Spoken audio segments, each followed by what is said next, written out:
Welcome. This is the Life GM, and we're talking today about the art of giving back, philanthropy. How many of you know that there's a skill to giving back? Now, as we go through today's session, see the QR code up in the top left-hand corner? At any point, I want you to scan it. That way you can visit www.thegarydmore.com. You can see everything that we're doing. You can actually visit our store. You can get a copy of the books. You can get a copy of shirts, dry fits, anything that you possibly could want will be there. But most importantly, we're going to go through a teaching lesson today. As I try to encourage everyone to be the GM of your life, that means to take charge of your life, to understand exactly how important you are to you. That way, you can help so many others, which is one of the biggest reasons that I want to talk to you today about philanthropy and giving back. We're going to begin with our first section.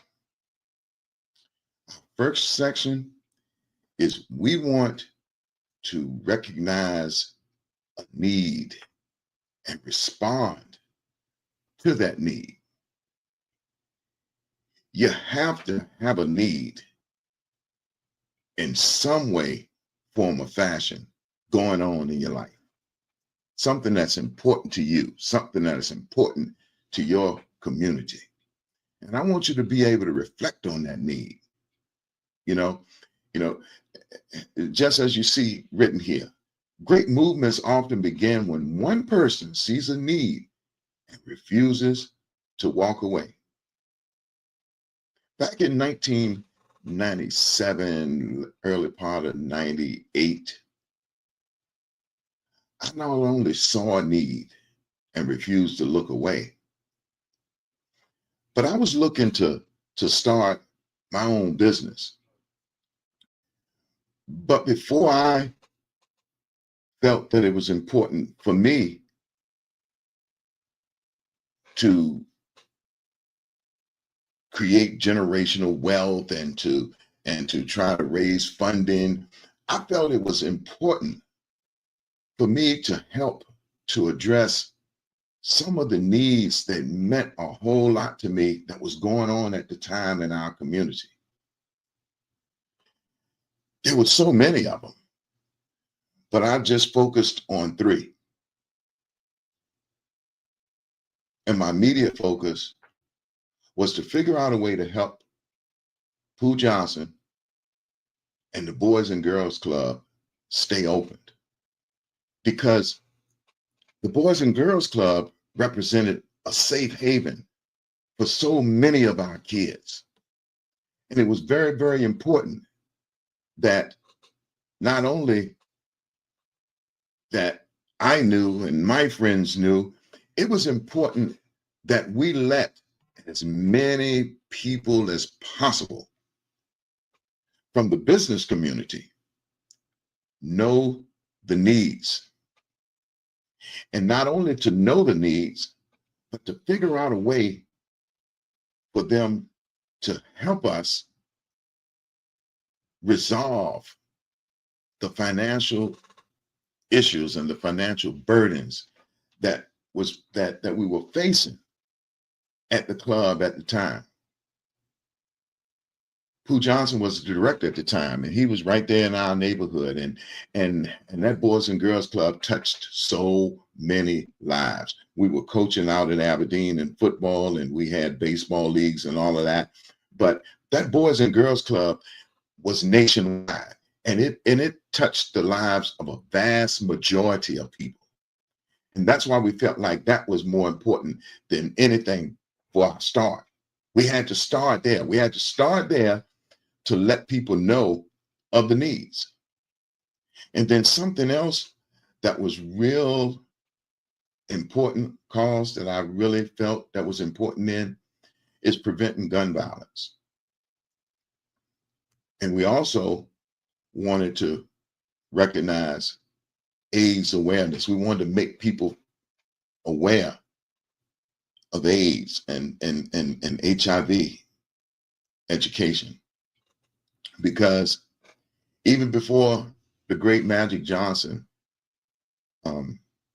confessed to the world that he had HIV, I had it hit right in my home. I actually lost one of my first cousins who I used to spend a lot of time with. And come to find out that he succumbed to complications from the AIDS virus. Now, there has to be a method to what I'm about to explain to you, and how we were able to help the cause, and how today there's a whole different set of problems in our community. There's a whole different set of solutions. But the first thing that we have to do is we have to help each other, because we all need one another. And I am here today to help as many of you as I can to understand the importance of giving back and the art of doing so. You have to figure out a way to bring people together to reach one goal. And as difficult as that may sound, I believe that the method that we used back in the day would help many of you do some of the same things. So I'm going to go through each section with you. And in each section, I want you to look to your worksheet. And I want you to figure out how you can fit what we're talking about today in whatever it is that you would like to see happen in your community.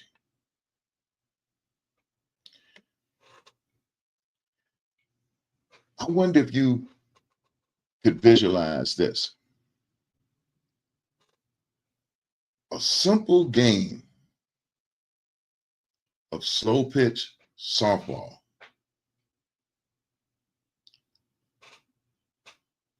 Not only turned into a national phenomenon, but it was the very catalyst that helped us to raise awareness to those three problems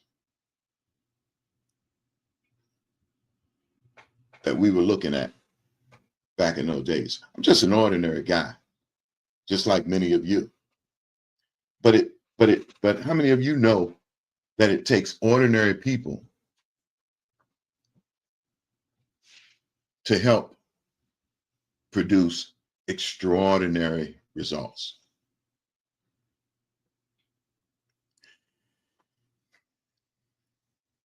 And I started by bringing a group of people who I had relationships in my life. They were advisors. Many of them were professionals. I knew advisors.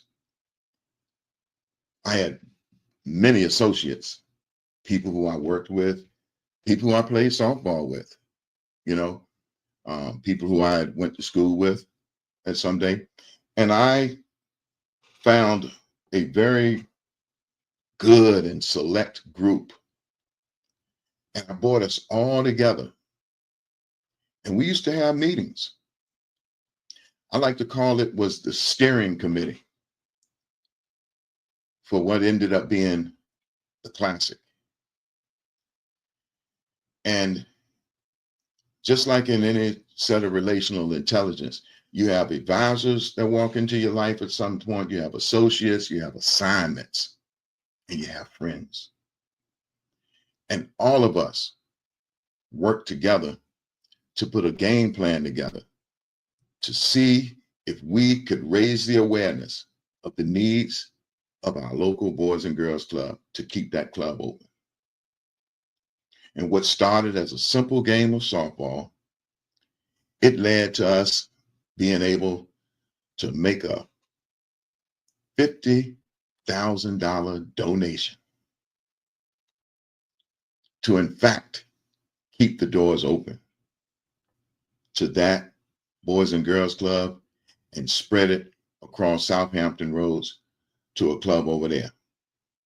And as a result, we also led to us having what is today called a donor advised fund that's housed at the Peninsula Community Foundation.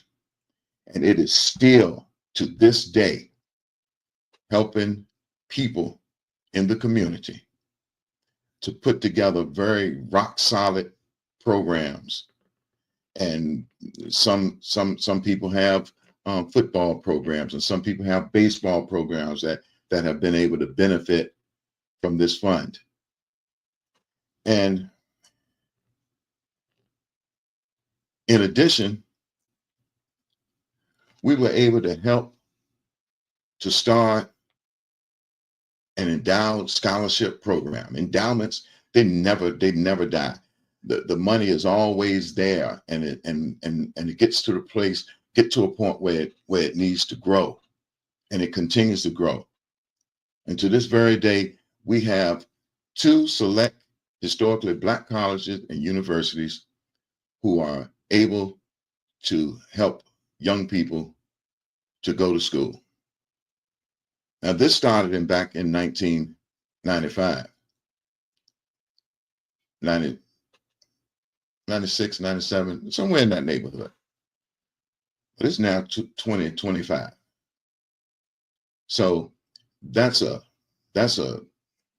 prime example of how what you can do today can help so many of the future generations, people and young people that are coming behind us.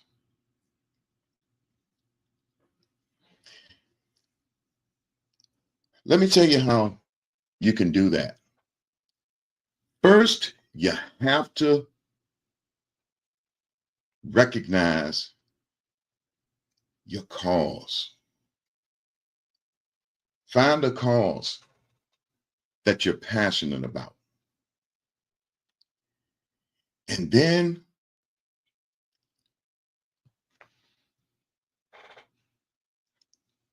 define your goal for giving back. Because listen, if you don't have a vision, and just like it says here, a vision without a clear aim is just a wish. And you want to get beyond wishing. You want to get to action. And just have a clear aim. This is what I want to do. This is how we need to do it. And if you can find one thing that people enjoy, and in our case, it was softball. There's a lot of people back in 1997, 98, 99, and into the 2000s who our greatest passion was playing softball. We played it Monday, Tuesday. We were in leagues on Monday through Friday. And on the weekends, we played tournaments. I figured if we could just get a game going, just get one game, with the focus being to raise awareness of the needs of the Boys and Girls Club, have people out there to educate people on AIDS awareness, and always talk about curtailing gun violence, then that would go a long way in what we were looking to achieve. And sure enough, we continued on. And remember, I was telling you earlier about putting together your support team. If you get enough people together who enjoy what they're doing, they would be more willing to help you give back as well, because they will buy into the programs and the support that you're looking to raise. That's a part of everyone working together to reach one goal. Now, the most important part of this, yes, first you must identify your cause. But the most important part is going through what it takes to put your plan together.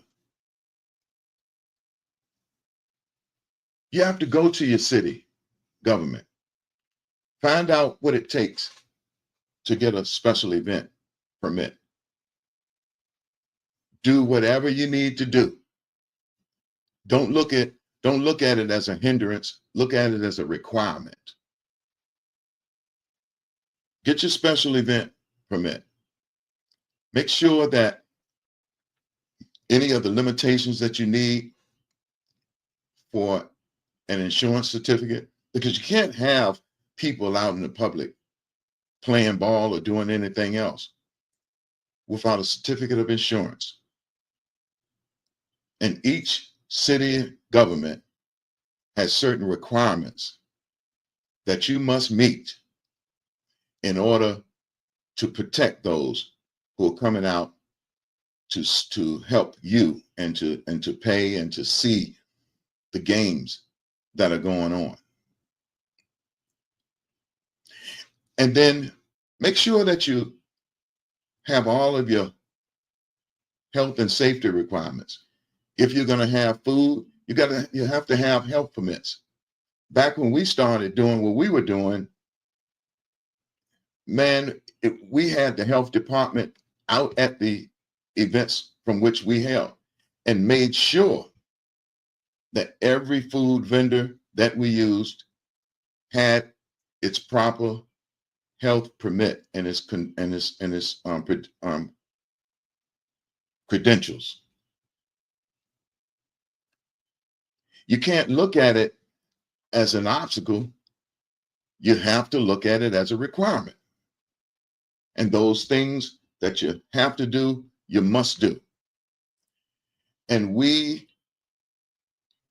went over every hurdle that came in our way because it was productive and it was important. And once we got it done, it made it better in the years that followed.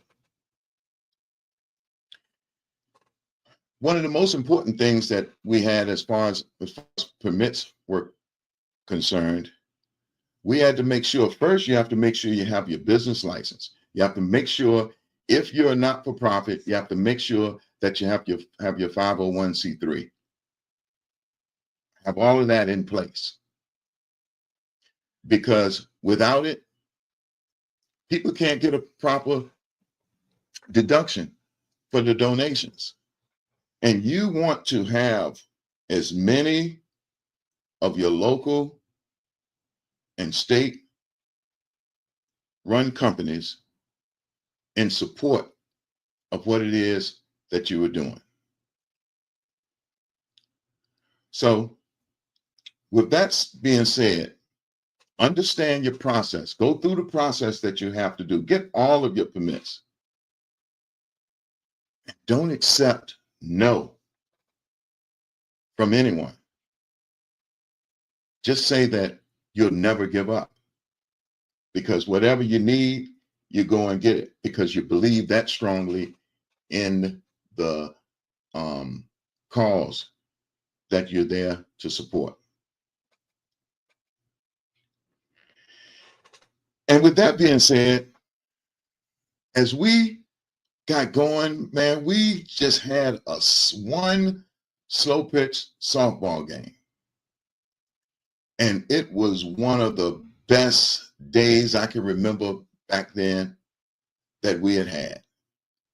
We had all of the people that we played on the weekends with come in and help us with this one game by just participating.